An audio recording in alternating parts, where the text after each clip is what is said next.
Hi, welcome to what is it? Episode 3 of season 2 review. I'm so good at these.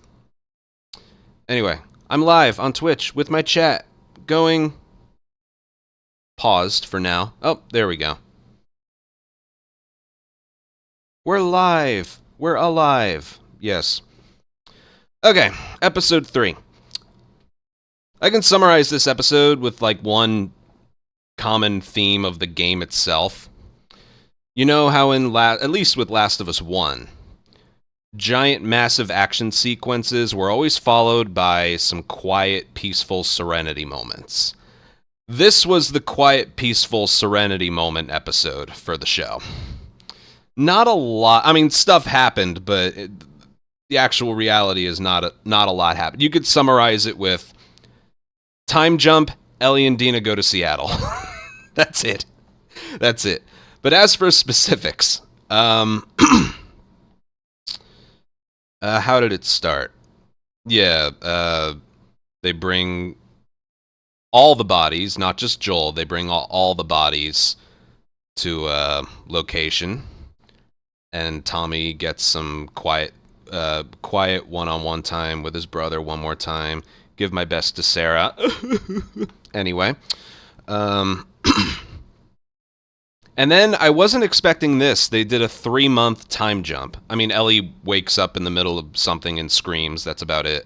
I wasn't expecting they did a 3 months later time jump. That is not how they did it in the game, but I guess I don't know if it makes sense or not. I guess you needed that much time for Ellie to heal. That's the one thing that I didn't know or get or understand. Did Ellie need 3 months to physically heal or mentally heal?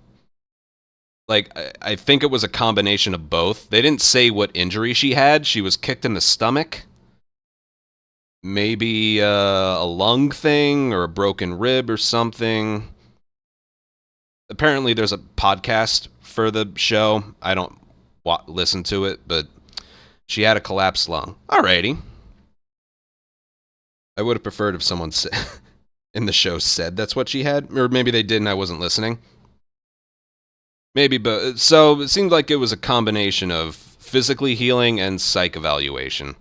So okay, there was that, and she tries her best to fool Gail, who I didn't expect to have that much screen time, but she's played by oh god, what's her name?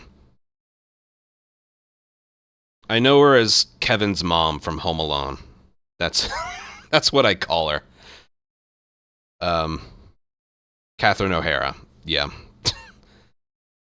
You mind if I just call her Kevin's mom? Anyway, she's in the show a lot more than I thought she would be, but she's played by a very big actress, Catherine O'Hara, so makes sense she would be in a lot of scenes. And yeah, she's striking it rich with all the, you know, the 3 months later shows kind of the aftermath of the attack on the town, and yeah, she's very needed. She's very needed. And yeah, the 3 months later, Ellie does I guess a good job of like. No, she didn't really do a good job. She was trying to like fool her into thinking that she's right as rain, perfect. I'm ready to go back into society. But like, she can obviously tell that she's lying and she's just as messed up as ever. But yeah, like I said, there's not a lot. Whoa. Whenever YouTube chat is on the screen, it does that. The on-screen YouTube chat is always like broken. Anyway, yeah,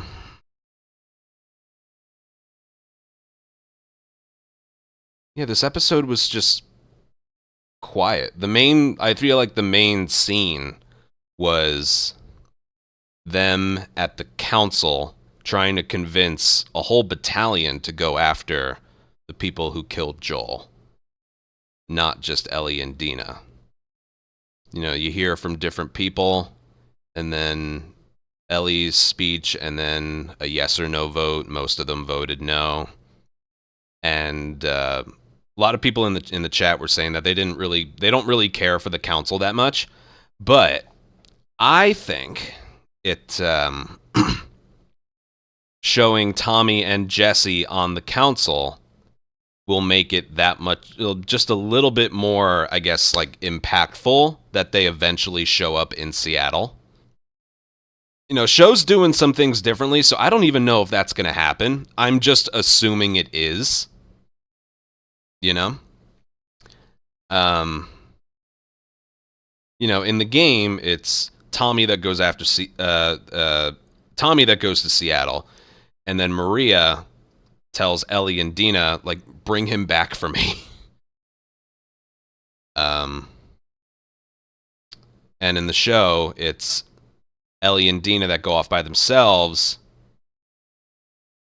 I don't even think Tommy and Jesse know about it. Someone can help me with that one. I'm pretty sure they don't know about it yet. But I think, we don't know, like, the context of Tommy and Jesse eventually going to Seattle. Will the council know? Maybe they're eventually going to find out that Ellie and Dina are gone. But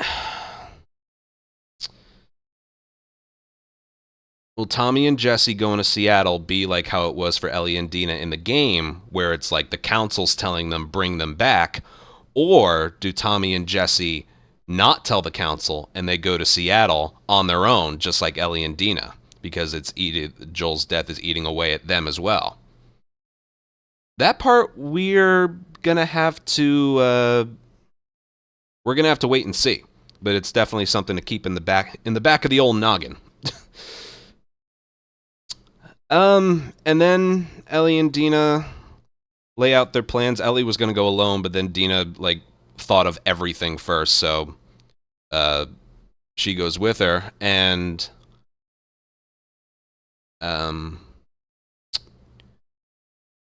yeah, I think we already talked about it before. Dina being the one in the room when Joel was killed makes a little more sense that she'd be the one to go and help kill these people. So I'm having a hard time with this one too. Well, I summarized it in the beginning. Everybody heals. There's a council meeting. They go to Seattle. That's it. Okay, bye. No. And then when they are sneaking out, it's Seth that helps them just a little bit more by giving them more supplies and trading for a better rifle, which is a redemption arc compared to how we acted earlier. Oh, he's also the only one to speak out at the council meeting. We're like, the fuck are we doing? Like, they killed one of our own, blah, blah, blah. I really liked a theory that somebody mentioned online. I forget who it was, but it's like, I don't think it was a redemption arc. I think Seth still hates those two, so he's helping them escape. He's helping them get out of his town.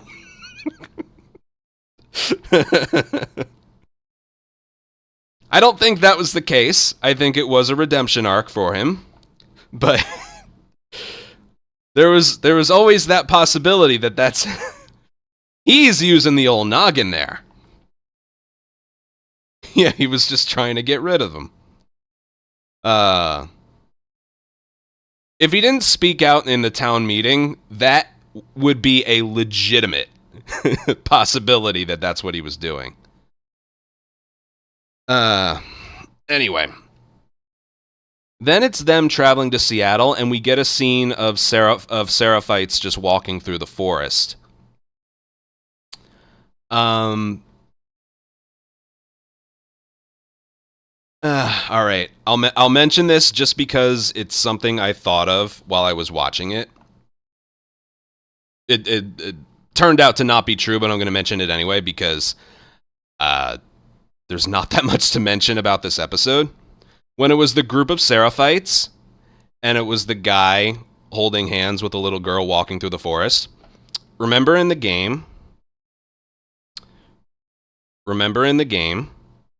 when Abby and Yara were in the aquarium talking about Lev, and Yara's like, uh, back home he wanted to be a soldier like me, but they said he was to be a wife to one of the elders.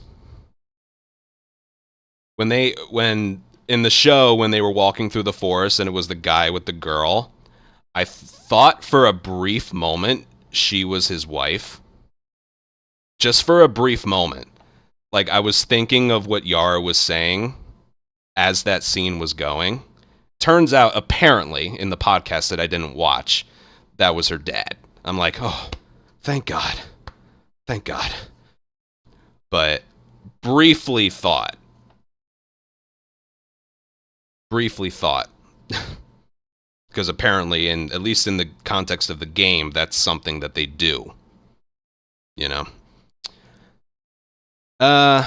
Turned out to not be true. Just thought I should mention it. Because I expect that storyline is going to be... Well, I don't know if it's going to be the same when we get to the Yara and Lev plotline. Is that going to be part of the reason that they left the group? Who knows?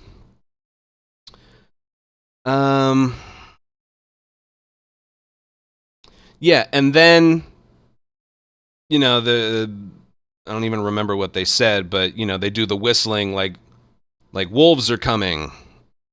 And I briefly thought when Ellie and Dina got to Seattle and they were riding on the same trail that the Seraphites were on, I thought that Ellie and Dina were the wolves that the Seraphites were talking about. But it turns out they go into the trees and they had already been slaughtered. Which shows what the wolves are capable of, and they won't even spare children. So... Ugh. Because they're going there not knowing the size of this group. They have very little information. Yeah, and this was something else. I don't care about the romance stuff. That's probably the least... That's the topic I care about the least in the game and probably the show. But, yeah, Dina was vomiting. She does that in the game too, where when she sees in the game it's when she sees a horse like gutted and killed after a couple days, but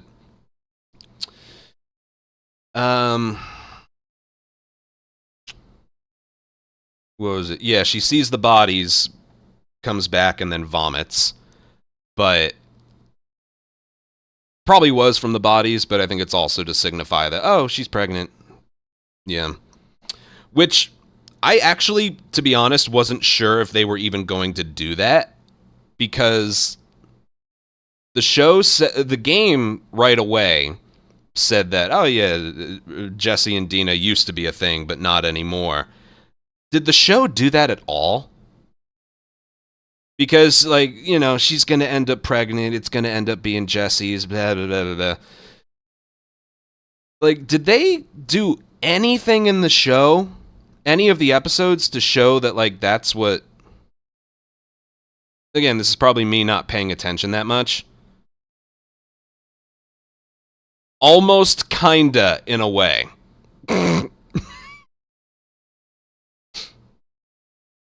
Yeah, apparently I just missed that part.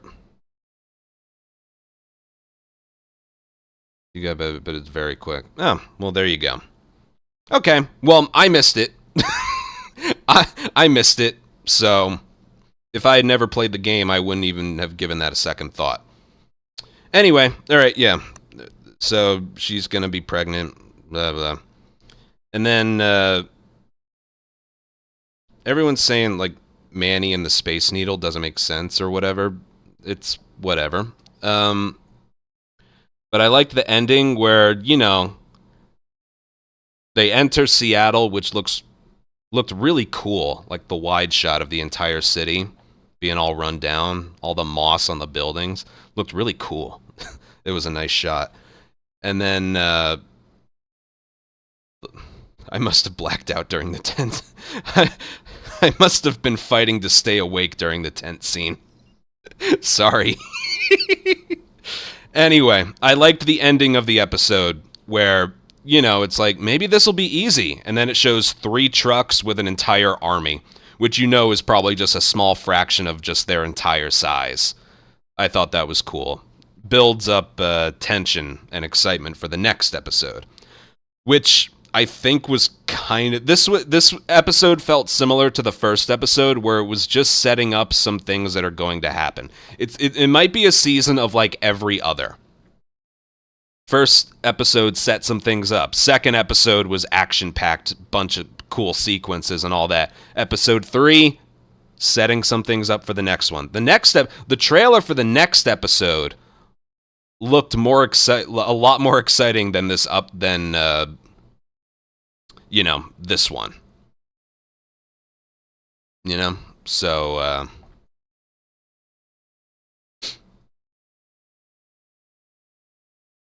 yeah. I don't know what else to mention. It was just build up. That's kind of it. Yeah, next episode, Take on Me, the subway. And the very last one in the trailer is Dina raising a gun to Ellie. Dina doesn't know yet that Ellie can't get infected, and she never told her. So, yeah. I didn't like that part in the game. In the game at the end of the subway, Ellie's mask breaks. She tells her, and then they talk about it a little bit more back at the theater, and then it's never brought up again. That should be such a big moment. Like, she finally tells someone else she can't get infected. That's so cool. And then, nothing. Nothing. I'm hoping the game makes that, like, just more impactful of a reveal. And it looks like it is because Dina's holding a gun to her.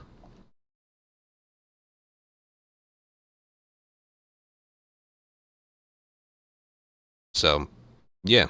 I like the trailer for the next episode a lot. And I can't really think of anything else to say about this one. It was set up. Plain and simple. It was set up. The next one should be good. Also looks like we'll hear more about Isaac and the Prophet.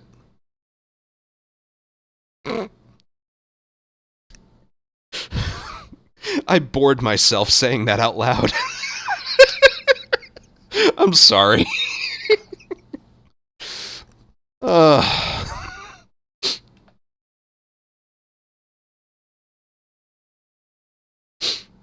Remember when Joel was alive?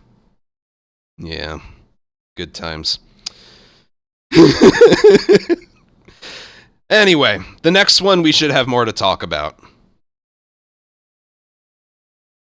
Who knows? Maybe the Prophet is... No. The Seraphites were talking about the Prophet in past tense, so she's gone. She's already gone, we know that. We'll see. We'll see.